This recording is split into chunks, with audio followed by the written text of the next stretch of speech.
Thanks, Stuart. Well, thanks everybody for coming along this morning. No pressure then being the main event. Thanks very much, Stuart. Well, I suppose I'm timetabled to talk to you for the next 90 minutes. The good news is I won't be talking for the next 90 minutes. The bad news is I expect you to do some work here today as well. So when we started talking about today's event, we were talking about innovation and some of the tools that we use at NDRC. And at the very core of what we do across all our programs is business model innovation. And that's genuinely where we believe most organizations will find their competitive advantage. I suppose we break it to a lot of the scientific people and the technology people that come to us that it's not so much about the technology, it's really all about your business model. And we found this tool being a really effective way of managing that. My focus in what I do on a day-to-day basis is very much around technology startups, but this tool applies across large and small organizations. It applies across for-profit and not-for-profit organizations. It can be used as an internal or external tool. It can be used within small groups, and it can be used across many departments across organizations. And what it really is a mindset in approaching how to innovate around your business model. It's a very simple tool. We're going to go old school today, so we'll be handing out some paper-based business model canvases. There are various online resources to do it, but actually I find the paper one far more effective.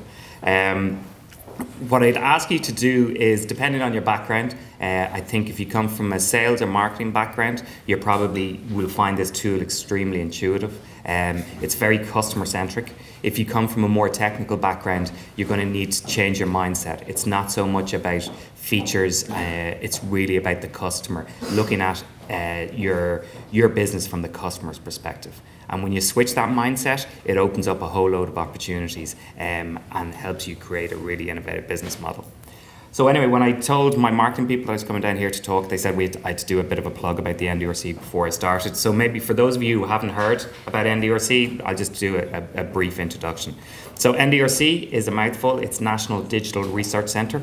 It was set up about 5 years ago by a consortium of universities in Ireland to focus on commercialising the research coming out of the third level base. Obviously, we see a huge amount of money going into some fantastic research, but research is no use unless it's actually commercialised in the marketplace. And it was strongly felt that there was a gap just after that research in actually taking that research, applying business models to it, and spinning that out into the economy, either through a licensing model or through actually setting up startup businesses. Our focus has probably matured over those 5 years, and we're very much focused on creating sustainable ventures that actually go and take that research and commercialize it, rather than just creating a vehicle to license some research on. We're based up in the Digital Hub area in Dublin, and we're in one of the old Guinness storehouses. We have 3 floors that we operate out of. So as I was saying, on one side we have research funding, and on the other side we have venture investment, that'd be the traditional VCs, and in the middle there's a very clear gap between, well, I've done a load of research and now I need to create a business to do that, but there's actually a gap in funding and expertise that a lot of these researchers come across. So we're sitting right in the middle of that gap.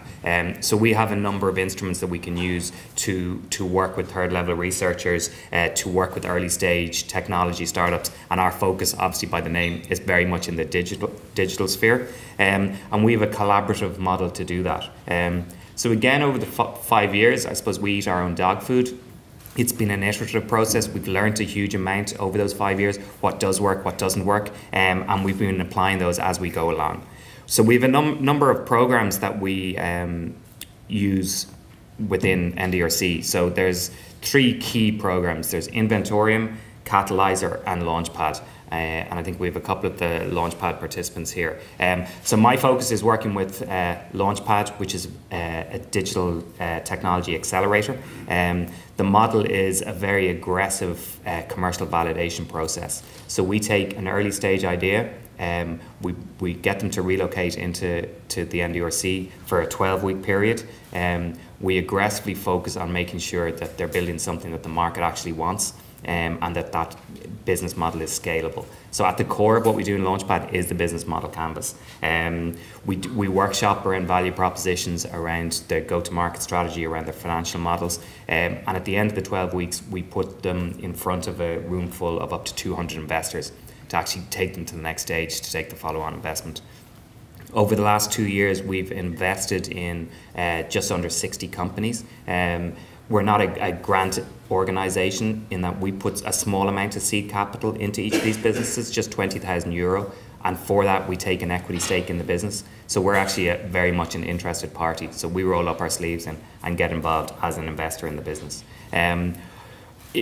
Through those 60 companies, we've raised almost 7 million in follow-on investment to those companies. And what's really clear now is the venture community are seeing us as validated deal flow for them. So they now come to us actively looking for qualified prospects to invest in.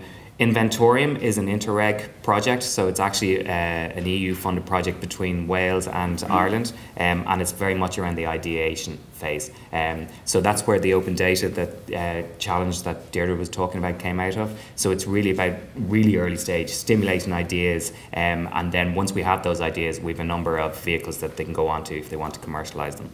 And then at the next level, we have a program called Catalyzer, which is focused much more on what we call deep science, more IP driven, working very closely with the third level community and the research base, looking at something that may be protectable but needs an additional bit of fine tuning. But more important, it needs that understanding of how it's going to be applied in the marketplace and then building a business around that. So the model, as I said, is collaborative. So we've kind of three spokes to it. We have investors, we have researchers, and we have companies. So nearly every project that engages with us has representatives from each one of these communities.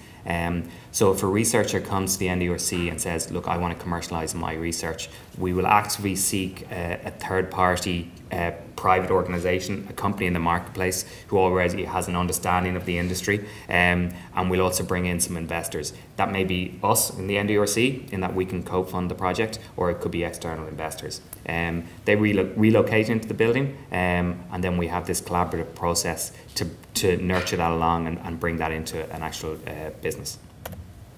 We've worked with a whole load of companies, from very early stage startups up to multinationals.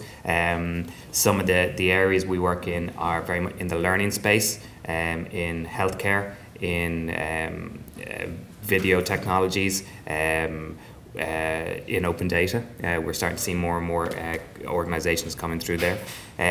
So we have a wide range of organisations, and we now have, I suppose, our tentacles into many, many organisations throughout Ireland.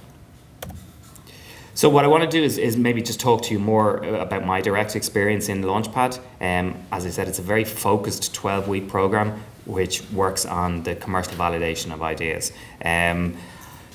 The key thing is the business model canvas, so I will be talking you through that and letting you know how you do it. But I want to take a step back and just get you to understand our approach if you're starting a business. But I would like you to bear in mind that all of these principles can be applied to larger organisations, community organisations, or just simple departments.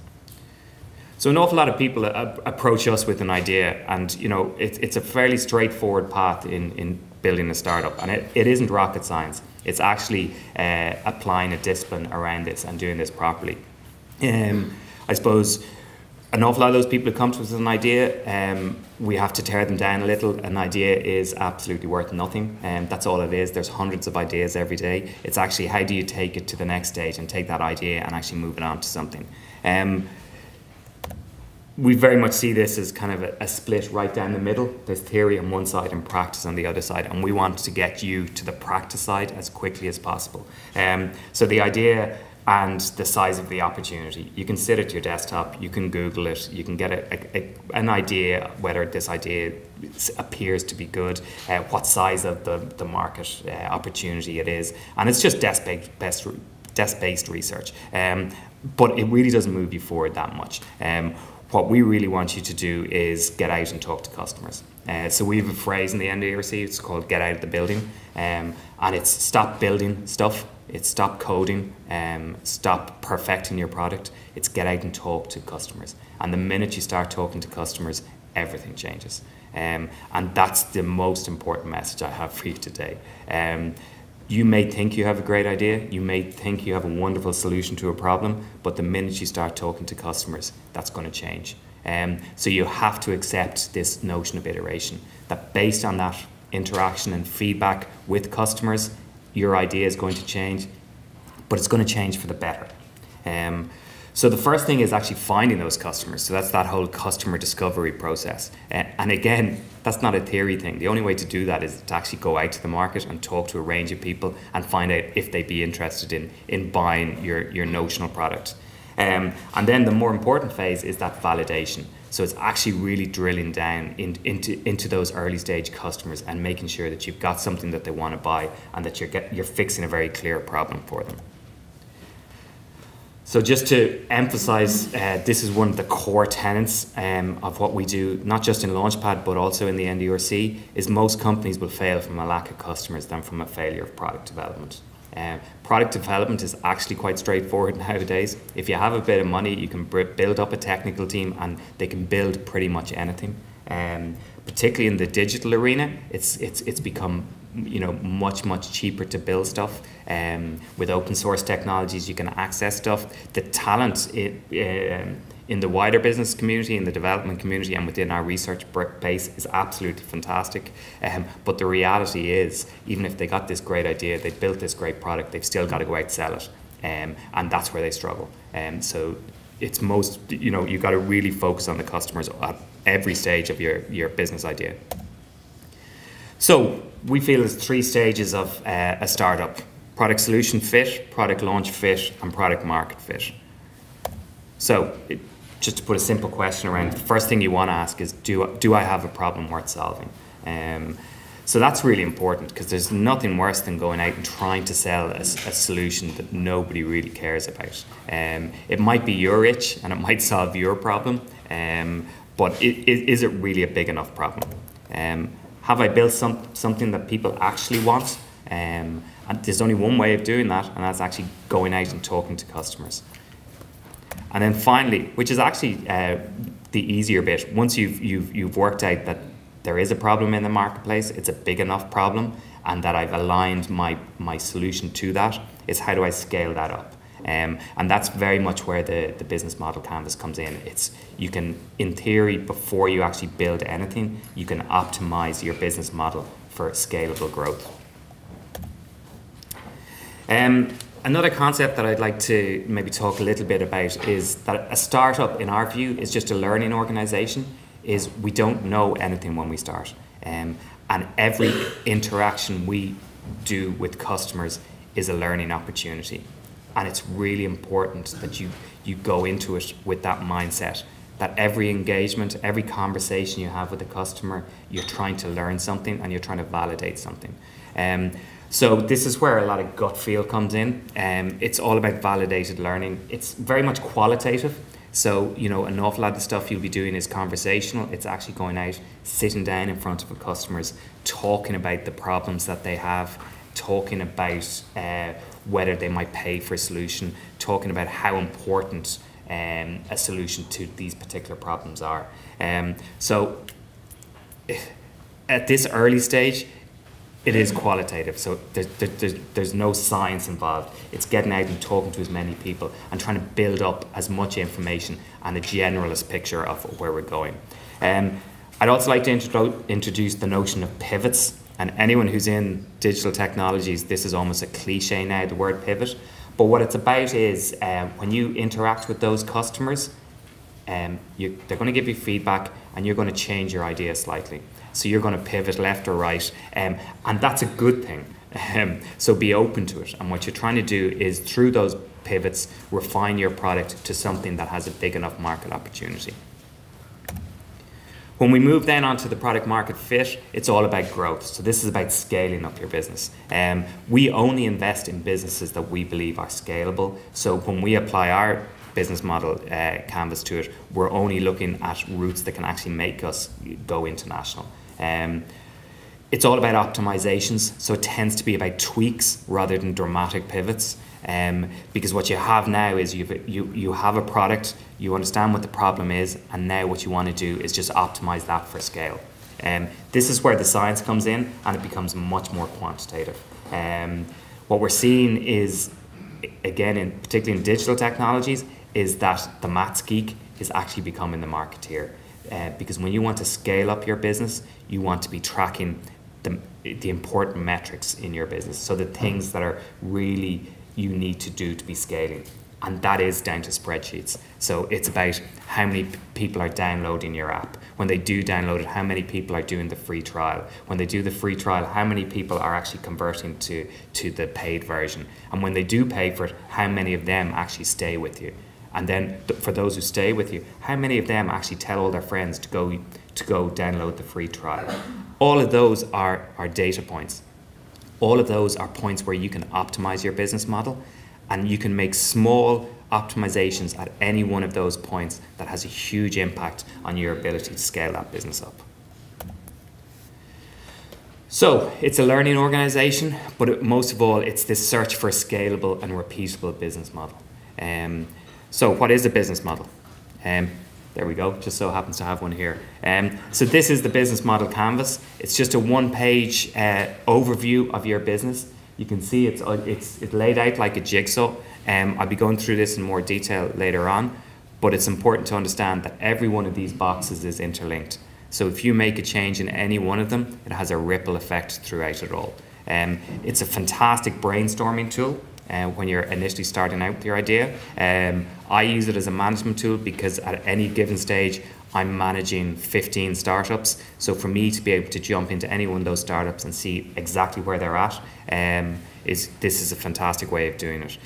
You can have online versions, so I have an online tracking one, so all of our startups do their business model canvas online, and I can just go in and see exactly at what point they're at, what challenges they're having, and I can make my own contribution to it. It's also a great team building exercise, is that you can actually bring cross-functional teams together and actually get them all on the same page, get them understanding where they fit in and how they're contributing to the overall business model. So what's the difference between a business model and a business plan? You know, when I first started my first business, I was going to the county enterprise board, I was going to investors and banks, and they were all insisting on my business plan. So I had to have my good 20, 30 page business plan with my SWOT analysis and everything. And it was purely an academic exercise. It was just to tick a box for them. The reality is that it's a document that they actually ask you to write, but they never read. They might have a quick look at the financials and the cash flows at the back, and they'll read the exec summary at the beginning. But it doesn't actually help you in building your business. So the business model, going backwards.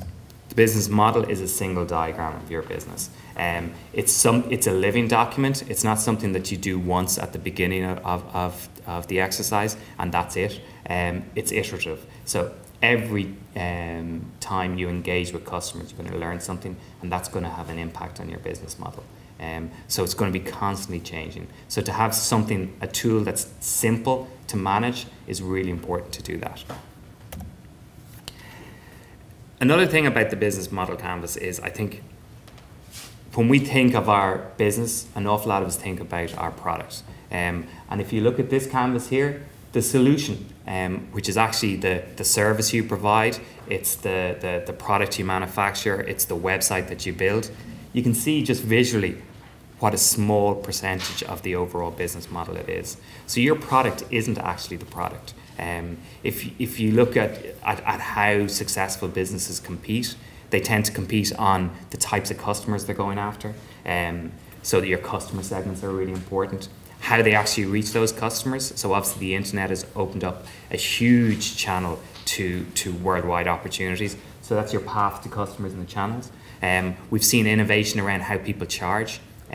So with cloud-based software now, you're seeing software as a service. So there's been disruption in rather than having to buy big licenses for technology, you're now paying it at pay as you go. So companies are competing around how they charge.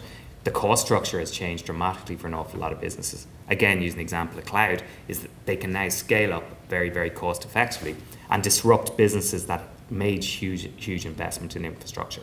So for some businesses, their biggest competitive advantage is how they actually, their cost structure is made up. So the important thing to see here is that your business model is actually the product. It's not, your product is not the product. And I think that's just one of those things that if you think about it for a while, it makes a whole load of sense. But once you convert to that thinking, it opens up a myriad of opportunities as to how you can compete in the marketplace. Because now what you're not saying is, oh, I need an additional feature to be competitive. I need to add this thing to my website. You're now saying, okay, well, if I went after different customers, I could be going after a completely new market. If I charge in a different way, that opens up different opportunities for me. So you now have a much broader way of competing in the marketplace, and more significantly, you have more options to increase your competitive advantage and make you successful in the market. So what I want to do is maybe if we pass out the business model canvases, I think, does everybody have them, or did you all get them? Great. I'm just going to talk through kind of how we use it. I'll talk through some of the boxes, and then ideally what I'd like to do, so maybe if anybody wants to think about volunteering, is that maybe we talk through a couple of your own business models, and I think we can just brainstorm between us. One of the principles that we have in the NDRC is, don't hide your idea. You need to go out and talk to people about it, because when you go out and talk to people, you gain feedback, and when you gain feedback, you'll incorporate that into your business model. From a technical point of view, even from an idea point of view, I guarantee you, if you have an idea, there's probably 10 or 20 people, certainly around the world, if not the country, that are thinking the exact same thing. So we don't believe in keeping everything quiet and then just doing this grand launch and we'll take over the world. You need to go out and talk to people, and that's customers, that's colleagues, potentially that's competitors as well, and understand how your idea could impact in the marketplace. So the first thing we use with the business model is, okay, how do you document your plan A? And my comment about the plan A is, it is just that. It won't be like, it's 99.9% you will not hit on the perfect model with your first idea. So just accept that it's an iterative process and this is your first cut at it. So brainstorm possible customers. I think it's important to start here, is understanding who might buy the potential solution to the problem.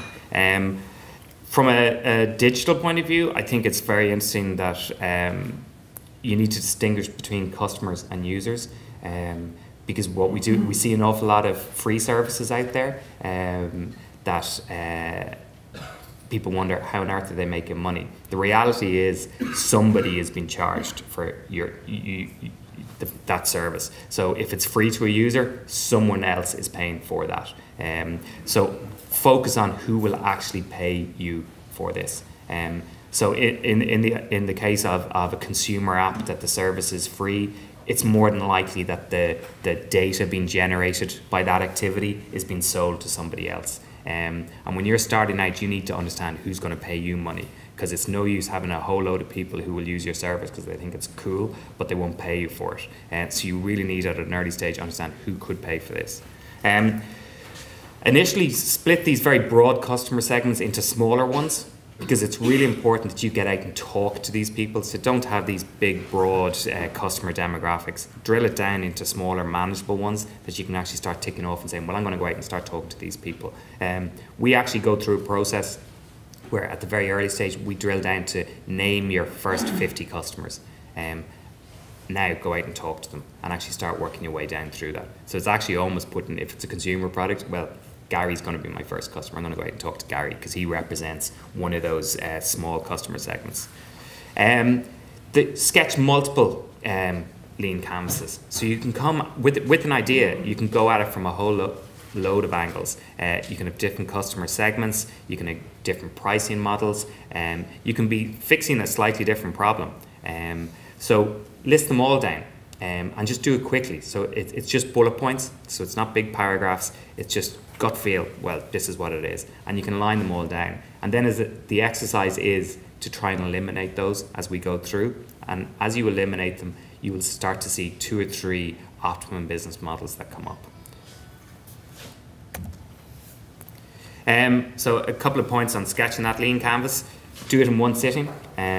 So don't overthink this. It isn't complicated. I think it's too often we can make it complicated. We don't need to. It's okay to leave sections blank, so if you just can't answer it, just leave it blank and work in the other sections. And after a while, it'll just start to come together. Think in the present, so don't bring all the baggage. So don't sit down there and say, well, that wouldn't work because, you know, last year we tried that and it didn't work. Just this is kind of blue sky stuff. So just be really open to a new way of thinking. And most importantly, use a customer-centric approach. So when we go through each of the boxes, it would be always from the customer's perspective, how they view this. So the problem is from the customer's perspective. What problem are you fixing for them? The value proposition is, well, why is it important to me as a customer? If I'm paying for this, why is it important to me? It's not a list of features and what the application can do. It's why, you know, what's the emotional bond with me? Why would I want to use this? So if we look at the canvas, you'll see the problem and customer segments. So we usually start there. So it's list the top, you know, 1 to 3 problems. So don't end up with a canvas that has 10 or 15 problems, because, you know, you've just diluted your problem too much. You really want to focus in on what the real problem is for the customer. It's important also to list the existing alternatives around that. So understand, well, you know, it would be very unusual for you to come up with a solution to a problem that no one's had before. These problems have probably been there for quite a while. People are addressing them somehow. That could be it's a paper-based solution. It could be they're just ignoring it. But those are things that you need to address. So just understand, how are people addressing those problems at the moment? Identify the other user roles. So this is around customers and users. Just identify who interacts with that problem. And it's important to hone in on the possible early adopters. So try and identify those people who would really be engaged at an early stage. What we find about early adopters is that they are the people that are the most generous with their time in giving you feedback. So if you can engage with those people, they're only too happy to sit down and tell you what's wrong with your solution. But that's really important because you need to hear that.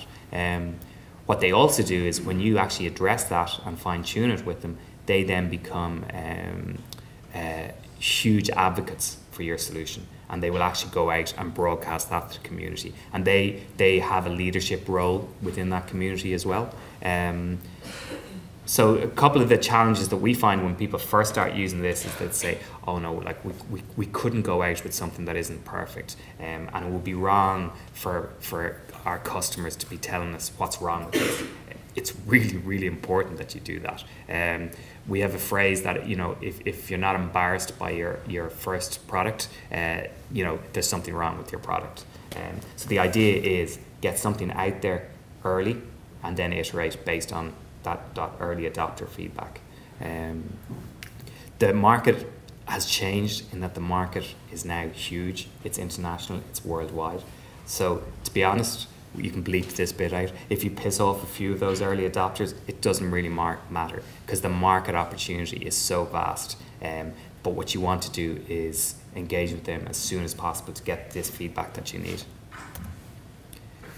So around the unique value proposition, that's very much at the center of the canvas. It's all about a single, clear, compelling message that states why you are different and worth paying attention to. I crossed out buying because this is the reality, is that it comes back to this customers and users. That value proposition might be very strong for people who use your service for free, but they still place a value on it. There's a time value attached to that.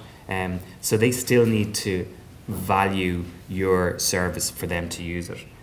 So you need to understand what that is from their perspective. So if somebody said to you, well, why would I use your product? This is the line you give them back. And that line has been validated so that it resonates very strongly with them. And if it doesn't resonate with them, either they're not a potential customer of yours or you've built the wrong thing. So target early adopters, talk about it in terms of story, don't talk about it in terms of product features, and it's very much a high concept pitch. So it's not dissimilar to your elevator pitch where you have a minute just to talk to somebody about your product. You want to excite them. We bring in artists, we bring in actors, we bring in a wide range of creative people to actually help people communicate their value proposition. We focus very much on the customer journey. As customers use your product, what are they experiencing? You try and tap into the emotions behind it. So when you do that, it really resonates with the customer. On the solution, I wouldn't worry about this too much, and I'll talk about that now in a minute. Outline a number of possible solutions for the problem. What you want to do is mirror the top 3 problems that you have. So there's a concept called a minimum viable product. So that's what's the least amount of stuff you need to build to start testing out your concept in the marketplace. In the web industry, that doesn't necessarily mean that you actually have to even build a product. It could be a wireframe, it could be a visual that you can actually sit down in front of a customer, show them and say, this is what I was thinking, what do you think of that? So what it's trying to do is not do things cheaply, but it's just to manage your scarce resources. So when you start up, you don't want to spend a whole load of money building an all singing, all dancing solution, only to put that in front of a customer and for them to say, I don't like that bit, don't like that bit, and don't like that bit. And then you find it doesn't work at all once you strip those out. So what you want to do is build up your product in iterations based on that customer feedback. So we would do things like smoke tests, which is, okay, here's my value proposition. I'm going to launch a web page. I'm going to put my value proposition up there, say, this is what I do. I won't have built anything other than just put up this holding page, run a Google AdWords campaign, put $50 or $100 into that, and see if I can drive traffic to that and get people to register for my product. By doing that, what you've actually done is proven or disproven that there's even a demand for your value proposition. And, I think that just makes so much more sense than spending $20,000, $30,000 building something and then going and finding that nobody wants it. So there's a whole load of tricks that you can do to actually prove that people want to buy your product and to start that learning process, start that engagement with those customers, start communicating with them. So if you capture email addresses from an exercise like that, you can then go back to them with surveys, you can go back to them and ask them could they do an interview over the phone, and you can actually dig down into, well, why did you actually come to this? Why did you want to buy this? What is it about our proposition that you were really attracted to? On the channels, so this is really about how we get to those customers. So we've identified potentially who those customers are. Now we want to start thinking about how do we get to them. There's a whole range of ways of doing that, but you want to start building and testing that path from day one. And that example of the smoke test is a really powerful example of testing that. Well, if we can reach people through the web doing something like this, we can start understanding the financials of what it's going to cost us to acquire these customers. And you want to be doing that from a very, very, very early stage, because what you want to find out is this business scalable? And it has implications for, those paths to customers have implications for your financials, your cost structure, and also your revenue structure. On the revenue streams and cost structure, so running along the bottom of your canvas, you'll see just the financial side of it. Obviously, you want those to balance out. So, you're charging based on the way you've structured your cost structure. But I just wanted to talk to you about pricing a little bit. So people assume that pricing doesn't come into the equation until you've actually built the product and you're actually out selling the product. So a lot of what I'm talking about is not sales, it's about customer development. So it's actually going out and talking to those customers at that early stage. So not actually selling them anything, it's getting them to talk to you and you learning from them. But it's a real mistake to ignore pricing till the stage where we've got something built and now we're launching. You want to be testing your pricing early because it has a massive implication on your business. First of all, to understand that people will pay for it, but more importantly, how much they will pay for it. And pricing becomes a strategic part of your product. So when you break this down, it makes sense. Pricing is part of your product. How you price it defines your product. Can it be seen as a commodity? Is it a premium product? It determines who your customers are. So if you charge a huge value for that, that obviously defines you at a particular customer segment. Getting paid is the ultimate form of validation. So if a customer is willing to take their credit card out, sign up to your service and pay you $30 a month, that is the ultimate validation. So the sooner you can get to that point, the better, because you will find a lot of tire kickers on this path that you're going down and say, yeah, great product, love it, I love it. And then finally you build it and then you say, will you pay for it? No. So you want to get to that very, very early on and find out that they will pay. And there's a variety of tricks that you can do that. But more and more often we are seeing people signing up and starting to pay for services before those services are even built. Those early adopters want to be in on those trends, they want to contribute to it, and they're happy to give their credit card details and actually should sign up. And avoid derivative currencies.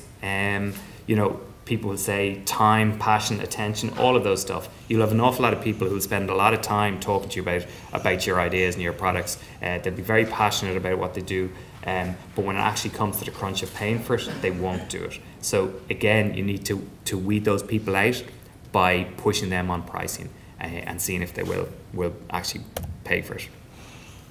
So metrics, and this is where we were talking about the quantitative side of the whole process. It's understanding the key numbers that tell you how your business is doing. This is something that has become more and more sophisticated, but like for any business, they should understand what's the most important thing that we need to do to stay in business. And then you should have the discipline to track that constantly. Nowadays, it's far easier to do that. And you need to go through that exercise of identifying what those areas are that you need to track. In the online world, here's the main ones, and we call them pirate metrics. So if you actually just look down, it goes R. So first of all, acquisition. So how do the users find you? You want to be tracking that. Activation, do they have a great first experience? The retention, more importantly, after they find you and they've used your service, do they actually come back? Around the revenue, how do you actually make money? And then the referral, do users tell others? That's really where you want to get to, because that's your cheapest way of scaling your business, is when people start talking about your product. And online offers a huge amount of opportunities to actually nurture that and encourage that and build it into your product, and build that network effect, build that virality into your product from day one so that it has that hooks. So the unfair advantage on the business model, this is the one that everybody really, really struggles with. So traditionally, unfair advantage, we all think of a patent. We've got some intellectual property here that we can actually defend.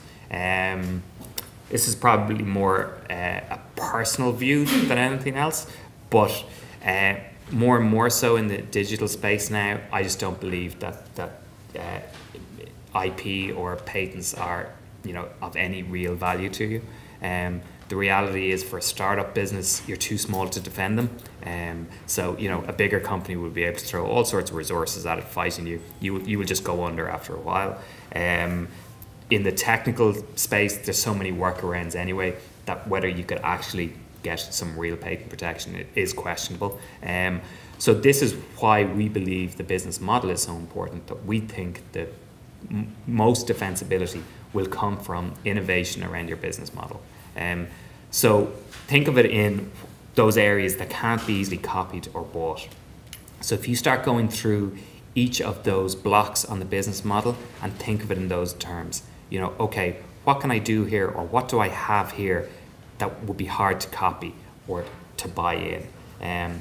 Sometimes that could be customers, so it could be a customer relationship that you have that you've built up over years that would be really hard for somebody else just to step in and do that.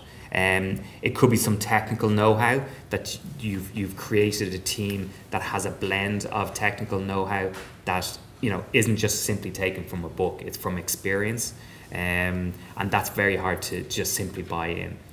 So there's a few areas that you can build up that unfair advantage.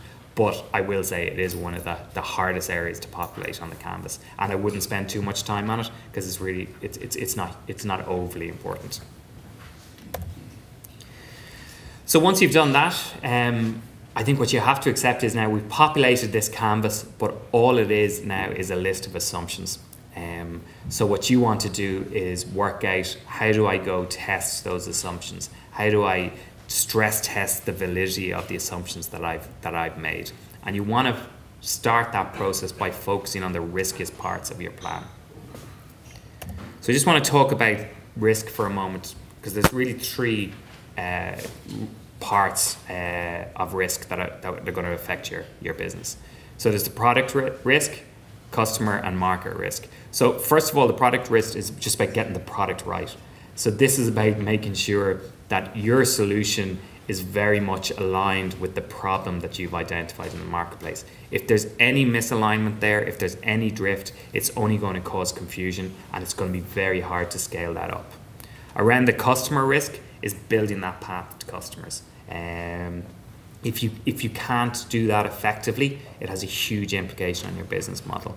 So we've seen an awful lot of good ideas whose business model is to scale up to a lot of users, but the cost of customer acquisition is so high, it cripples the business. So they've said, oh well, we're going to charge $9.99 a month, and that'll be fine, because that's how we'll get a whole load of users. We'll do a classic software as a service model, it'll be brilliant. But actually acquiring the customers for that is costing them $90. It just doesn't stack up. The lifetime value of their customer will never pay for their customer acquisition. So it's just optimizing that path to customers and understanding the implications of that path for your business model. And then the market risk is just building a viable business. So that's the challenge we all face. There's a whole load of market factors that will impact on our business model that will cause risk for us. So here are the three areas. So obviously you've got the problems, the path to customers, and then around your financials is your real market risk.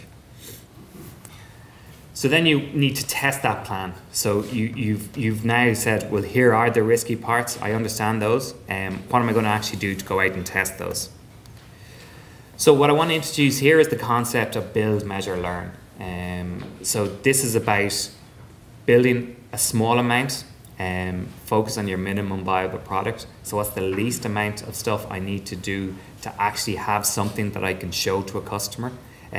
Show it to that customer, demonstrate it, get them to interact with it, be it using it or just communicating with you. Measure that interaction. So understand what they're telling you. Learn from that, and then it's a loop. So you're back into build again. So it goes from that idea to actually maybe coding something around it. And out of that customer interaction, you're going to start generating data that's going to inform your learning, that's going to feed you back. So it is this iterative approach. So every interaction you have is going to keep going around in this virtual loop all the time. So when we apply that to the actual business model canvas, so we're looking at the product risk. So we really start off with understanding the problem, define the solution. It's just the 4 steps. Validate qualitatively, so that's in your value proposition. So go out and talk to customers, and just from a qualitative point of view, just make sure that what you're saying around the problem solution makes sense to them, but then go to the next step and start to verify quantitatively. So as you're building out your product, focus on those metrics that you can actually track, that generate quantitative data that backs up your assumptions and validates those assumptions. The same is happening on the customer risk. You're going to understand the customer segments that you're going to, go talk to the early adopters. Again, by talking to those early adopters, you're going to understand what you think are the best ways of reaching them. So then when you have identified that, what do you need to do to actually track that from a quantitative side? And then the market risk, it's understanding the alternatives that they have, because the reality is you're going to need to be displacing an alternative. So you need to know what you're displacing. Then come down to your revenue streams, understand what you're going to be charging for that, and make sure that that stacks up from a financial model point of view. Talk to those early adopters and those potential customers. Make sure that those price points that you're going after make sense to them, and then move to that point where again you can track from a quantitative point of view that those assumptions stack up. So that's it. I'm going to charge $9.99 for my product. Okay, what am I going to do to actually really prove that? So how am I going to get to a point where that customer is going to open up their wallet and give me a tenner for my service, and then start tracking that. And then this is a loop that constantly goes around, and you're optimizing as you go along. So the first stage is all about understanding the problem. So how do your customers rank your top 3 problems? Because the first cut at your business model canvas, it's your viewpoint, it's your assumptions about what the top 3 problems are. Go out, talk to those early customers, and make sure that those top 3 problems are their top 3 problems. Is this a viable customer segment? This tends to be about the addressable market. So is this a big enough market? So we all start with fixing our own itch. We now need to go out and make sure there's enough people out there who have the same itch as us. And how do they solve these problems today? You need to be a significant step ahead of how they're solving the problem today to displace it, or you need to be disruptive enough that they want to adopt your solution as opposed to the way they're addressing that problem at the moment. And then it's about defining the solution. So what's the minimum feature set needed for the launch? What is that minimum viable product? Does that match up with the problem space? How do you identify that early adopter? And then will the customers pay for that solution? So you're addressing all those key areas of risk in your business. In the interest of sharing, the business model canvas is almost an open source project. This isn't something that the NDRC came up with. This is something that has been iterated over a number of years. It's been iterated from traditional businesses into the digital and technology side. So some of the key thought leaders around this are a guy called Ash Moira, Eric Rees, Steve Blank in Stanford, and Alex Osterwalder. So these are all the hashtags. I believe in these with the guys in Dublinked, so please follow these on Twitter. There's a huge amount of information about how to use this. This was a very high level introduction to the whole business model. Hopefully what we'll do now is we'll actually kind of go through a few of your business model ideas, and you can see how it works. But I would suggest, particularly if you're in the digital space, Ash Moira has a book called Running Lean, which is a step-by-step guide to how you use and how you iterate from, as he says, from plan A to a plan that works. Very, very straightforward. I hope I've got across the key to concept is that we're now introducing more and more science to how you build a business. It's not all about gut feel. It's actually, there's a process, there's a framework that you can apply. What we're trying to do is de-risk business propositions, and we feel the most appropriate way of de-risking any business idea is to focus on customers from day one. Your innovation will more than likely lie in your business model than it will in your actual solution.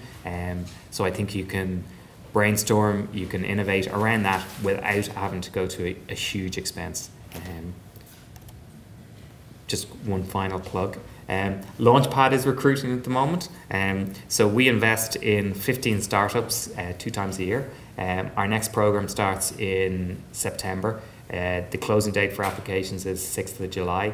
If you're successful at that, you'll be asked in to do a pitch. We will see about just over 100 ideas that will come in and pitch to us, and from those we'll take 15 of the best ideas and we'll create them into investable businesses that have a scalable business model. So if you are interested, please come talk to me. As regards the NDRC, we have an open door policy when it comes to ideas of any stage. So if you want to come in and talk to us about it, we'd only be too delighted to. If anybody wants to come in and just whiteboard up their business model canvas, I'm only too happy to do that with you as well.